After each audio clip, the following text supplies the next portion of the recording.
আসসালামু আলাইকুম। আজকে হচ্ছে বৃহস্পতিবার। সকাল, সকাল ঘুম থেকে উঠে জানালাটা খুলে বাইরের দিকে তাকালাম। কারণ রোদ দেখলে এখন খুব ভাল লাগে। যে পরিমাণ ঠান্ডা পড়তেছে আমার জন্য এটাই অনেক। যেহেতু আমার ঠান্ডার সমস্যা, টনসিলের সমস্যা, এ কারণে বাইরের রোদ দেখলে ভালোই লাগে। তো জানলা খুলে দেখলাম যে আজকে বাইরের ওয়েদারটা একটু ঠিক আছে। বেশি ঠান্ডা না।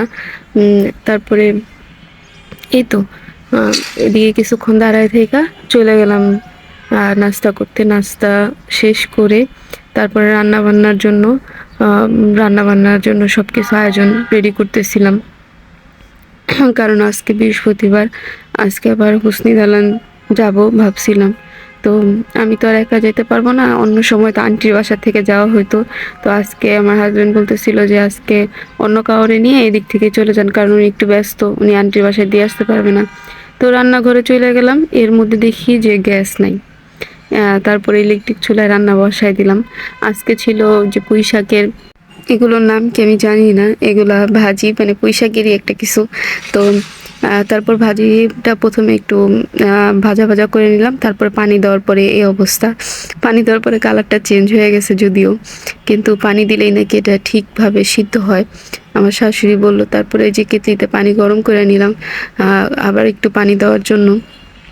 আবার ওদিকে আমি ডাল বসায় দিছি, কিন্তু গ্যাস নেই, কিচ্ছু করার নাই। এদিকে যদি রান্না না করি তাহলে রান্না হইতে হইতে অনেক দেরি হয়ে যাবে। আর বললামই তো আজকে বাইরে যেতে হবে।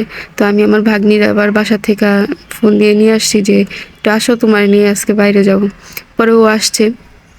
এর মধ্যে আমি রান্নাবান্না শেষ করতেছি, চেষ্টা করতেছি শেষ করার।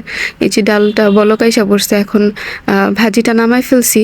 তারপরে ডালটা বাগার দেওয়ার জন্য ওই চুলায় আবার পেঁয়াজ রসুন এগুলোর জন্য তেল করছি, বসাইছি। তো এর মধ্যেই আমার ভাগ্নি আসছে। বেল বাজলো, বলল যে আন্টি আমি আসছি। তো ওরে বললাম যে আচ্ছা বসো, আমি এর মধ্যে রান্নাটা শেষ করে নিই। কিন্তু না, রান্না শেষ হইতেছে না। কারণ ইলেকট্রিক চুলায় করতেছি, আবার গ্যাসে করতেছি, কতক্ষণ এদিকে কতক্ষণ এদিকে। আর ইলেকট্রিক চুলায় করতেছি হইতেছে না। এই কারণ আমি ফ্লেমটা কমাই দিছিলাম এই কারণে। তো এই তো ডাল রান্না করার পরে আমি এবার খাসির মাংস বসাই দিব। তো খাসির মাংস দিয়ে আমাদের রাত্রে পিঠা খাওয়ার কথা ছিল। বাবা বলতেছিল যে খাসির মাংস দিয়ে পিঠা খাবে। তো এই কারণে এই মশলা একটু বাড়ায় বাড়ায় দিচ্ছি, যদি আমরা তেমন মশলা খাই না। তো পিঠা দিয়া খাওয়ার জন্য একটু মশলাটা বাড়ায় দেওয়া হয়েছিল। তারপরও খাওয়া হয় নাই। যাই হোক, আপনারা ভিডিওটা দেখতে থাকেন।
এই ছিল আজকের ভিডিও।